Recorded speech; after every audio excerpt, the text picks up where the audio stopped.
इससे पिछले क्लास में आप लोग को बता दिए थे इमाइग्रेशन, इमाइग्रेशन और माइग्रेशन। तो बारी बारी से जो है हम लोग एक एक करके समझेंगे। पहला है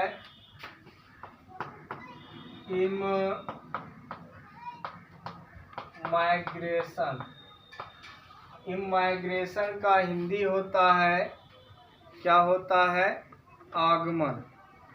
तो समझिए कि जब कोई प्लांट अथवा एनिमल अपने मौलिक स्थान को छोड़ करके जहाँ का वह एनिमल अथवा प्लांट मूल निवासी है, जन्मभूमि है, उस स्थान को छोड़कर किसी नए स्थान पर चले जाते हैं जहाँ उन्हें पूर्ण रूपेण सुविधाएं प्राप्त होती है, तो इसे क्या कहते हैं?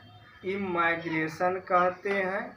नए आए जनसंख्या को दूसरे जगह से जो जनसंख्या आया है, उस जनसंख्या को, उस पॉपुलेशन को नॉन रेसिडेंट कहते हैं। जैसे कि आपके गांव समाज में यदि कोई व्यक्ति दूसरे गांव से आया है तो हम लोग कहते हैं उसको यह अपने गांव का नहीं है, इसका जो गांव जो है दूसरे जगह इसका घर है, यह बाहर का निवासी है। कहने का मतलब हो गया अनिवासी उसको कहते हैं। इससे उस स्थान पर जो है जनसंख्या डेंसिटी, घनत्व जो है क्या होता है? बढ़ जाता है। इससे कई नई समस्याएं पैदा होती है। यह पहली जनसंख्या को अस्थिर करता है और अस्थायी इमाइग्रेशन साधारण तौर पर जो है वातावरणीय परिवर्तन के कारण भी हो सकता है। अब जैसे कि आप लोग को बताया कि प्लांट अथवा एनिमल, अब आपके मन में क्वेश्चन आएगा कि प्लांट कैसे एक जगह से दूसरे जगह जाएगा?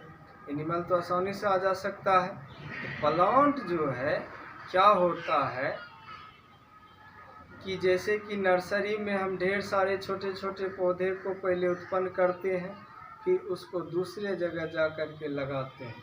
उसका जो मूल स्थान है उससे हटा करके दूसरे जगह उसको लगा देते हैं। यही कहलाता है इमाइग्रेशन। अब दूसरा आइए इमाइग्रेशन।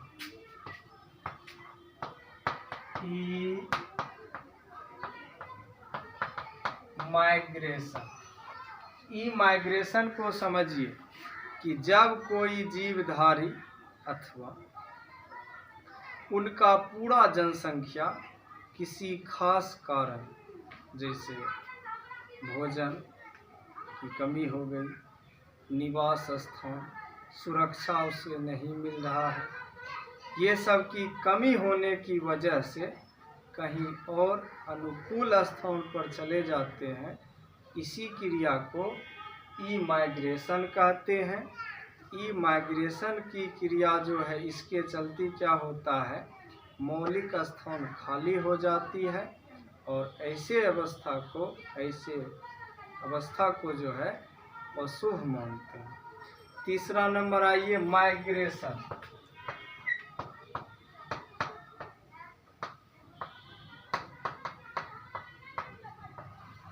माइग्रेशन हो गया स्थानांतरण कि प्राकृतिक आपदा के कारण कोई जनसंख्या यदि एक जगह से दूसरे जगह अपने सुविधा अनुसार चली जाती है तो इसे माइग्रेशन कहते हैं। जैसे भोजन की कमी, वास स्थान की कमी अथवा वातावरणीय गड़बड़ी, जैसे बर्फ गिरना, ज्वालामुखी का फटना, है ना, अधिक गर्मी पड़ना, अधिक ठंड पड़ना, etc। फिर अनुकूल परिस्थिति आते ही वह अपने मौलिक स्थान को लौट आते हैं, है ना। जैसे मछली तथा पक्षियों में ऐसा देखा जाता है।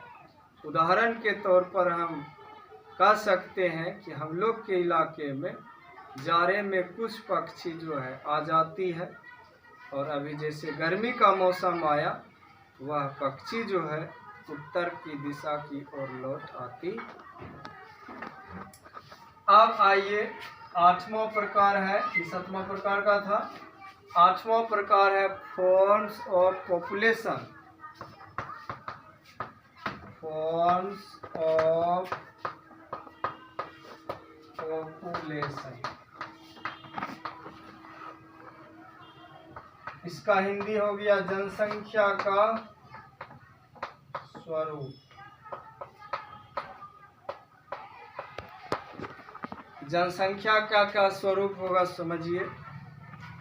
खास स्थान पर परिस्थितियों के अनुकूल ही कोई जनसंख्या निर्भर करती है।